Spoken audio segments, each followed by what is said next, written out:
C'est un spectacle que j'ai créé en 1980, qui a été écrit par Jean-Jacques Debout. C'est l'histoire d'un très joli petit village d'Alsace, l'hiver. Des élèves qui sont tout petits disent au revoir à leur professeur de musique. Et tout d'un coup apparaît dans le ciel une cigogne. Or, on sait très bien que les cigognes ne viennent jamais en hiver en Alsace. Et du coup, derrière cette cigogne, il y a un gros soulier bleu avec des yeux, un nez, une bouche, qui vole et qui m'emmène vers les enfants. Et moi, j'ai évidemment promis à tous ces enfants de les emmener un jour vers un pays imaginaire. Et voilà, c'est l'histoire qui commence.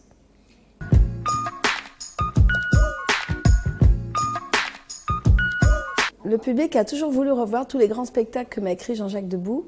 J'ai déjà refait La Planète Merveilleuse qui s'est jouée à plus de 300 représentations à Paris et plus de 2 millions de spectateurs en province. Idem pour Le Mystérieux Voyage, idem pour Le Château Hanté. Et le seul spectacle que je n'avais pas rejoué dans l'intégralité, c'était Le Soulier qui vole. Et je voulais que pour mes 40 ans de scène, il y ait ce spectacle qui soit offert à 4 générations, puisqu'aujourd'hui, il y a les enfants petits, les parents qui sont les petits d'hier et leurs parents, 3 générations.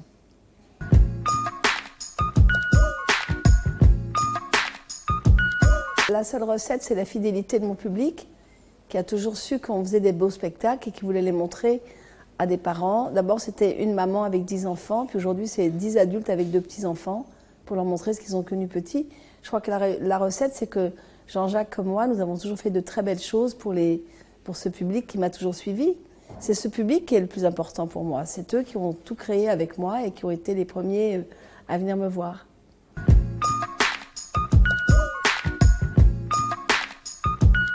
Je voulais être journaliste, je voulais être comme vous, je voulais avoir ma petite caméra que vous avez là maintenant, filmer tout ce que je pouvais voir au bout du monde. Et finalement, en rendant service à quelqu'un qui était une grosse personnalité de la télévision et son mari, Gilbert et Mariti Carpentier, ils m'ont demandé de venir pour remplacer quelqu'un qui était tout simplement Brigitte Bardot, qui était malade, dans un grand numéro 1 de notre ami Carlos. Et automatiquement, voilà, je suis venue chanter Adieu les jolis foulards parce que je trouvais que cette chanson que m'avait créée Jean-Jacques spécialement pour la télé était un joli souvenir pour mes grands-parents qui sont nés en Martinique. Et puis du coup, ça a fait un énorme succès. Ça a été énorme tout de suite.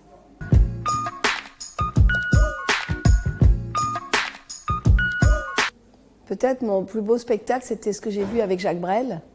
Jacques Brel sur scène, sa dernière. Ça, c'est quelque chose qu'on ne pourra jamais revoir, qui était très très beau. Les débuts de Johnny, de Sylvie, enfin tous ceux que j'ai connus à l'époque grâce à Jean-Jacques Debout. Malheureusement, j'ai jamais vu Édith Piaf sur scène, j'aurais bien aimé.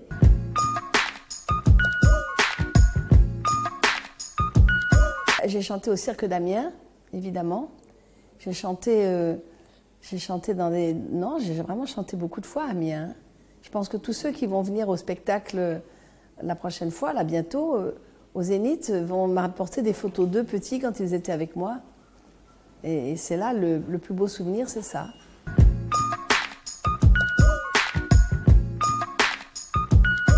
Bah non, pourquoi voulez-vous que j'aille me reposer? J'aurai tout le temps de me reposer un jour quand tout sera terminé. Vous voyez ce que je veux dire? Donc il reste encore beaucoup de représentations. Beaucoup d'années. Oh, moi je partirai à 115 ans, 105 ans, on va dire 105. 115, ça fait loin. Là, je ferai des records, là.